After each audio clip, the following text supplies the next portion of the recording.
Hello, this is Daisy Mirach, psychic investigator, spiritual healer, and a whole lot more. Now today I'm going to be speaking to you about ghosts and spirits and how to recognise them and to see them. Now you might think that seeing is just with your eyes. I've seen spirits since I was about 2 years old, perhaps even before that, perhaps I just can't remember. But it's not just a recognition with your eyes. In fact, you're using multiple senses to be able to see or to sense a spirit. Now let's start off with your aura. Your aura is an energy field that extends from you about 1.5 meters on all sides. Some people have a much wider aura than others do. Now let's just imagine that you're standing in the corner of a room facing the wall and somebody comes into it.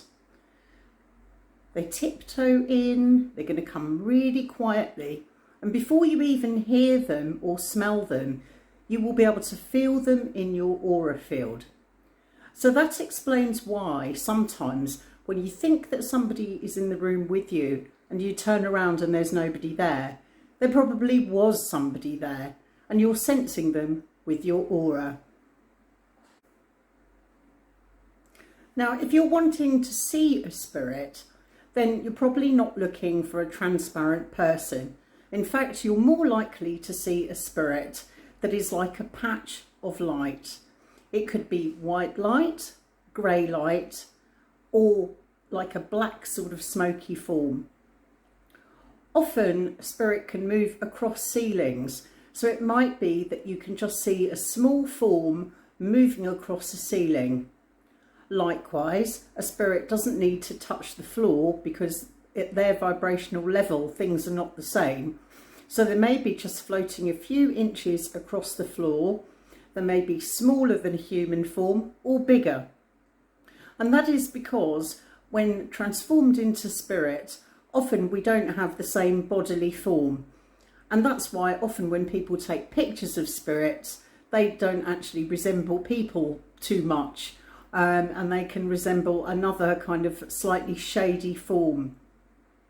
Other ways to actually spot spirit are sparkling lights.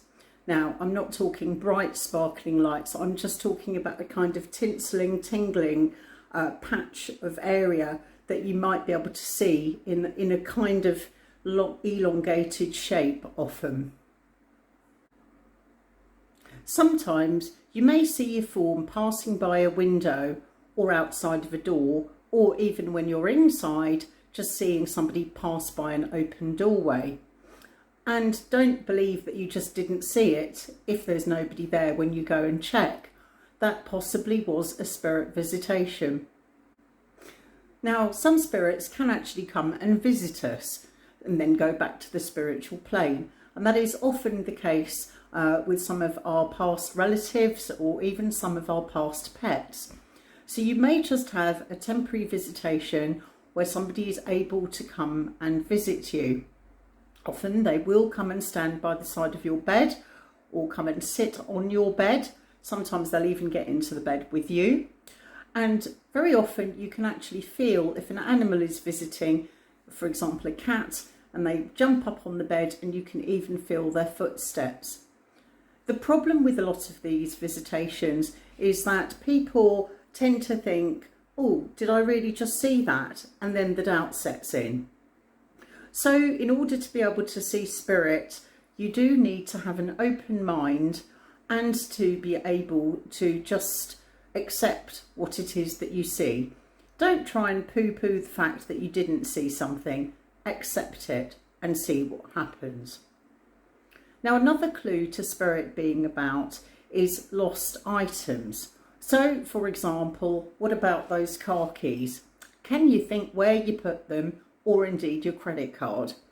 You were sure you put that on the table there, but it's not on the table.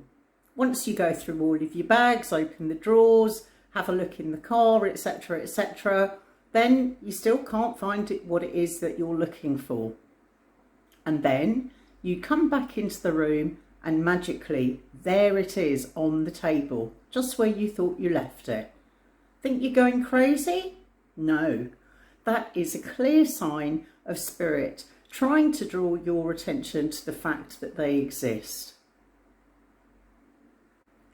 The most likely way that you are to see spirit is to be able to change your vibration in order to do just that. A simple meditation or breathing exercise that you do for a couple of minutes can help raise your vibration. In fact, you're far more likely to see spirit when you're pottering around and in a calm state, or when you're lying still, for example, in bed or watching a film at home. Remember, obviously, that when it's dark, it's a lot easier to see spirit, and it's much harder to do that in daylight, which is why more people see spirits at night than they do in the day. So change your bodily vibration just by breathing, and then relax. Sit in a comfortable place and just look, but use all your senses, not only your eyes. Just see whether you can feel bristling energy in your aura, whether you can hear any extra sounds, and go with that. Seeing spirit can take great patience, but I'm sure if you practice enough, you will be able to do it.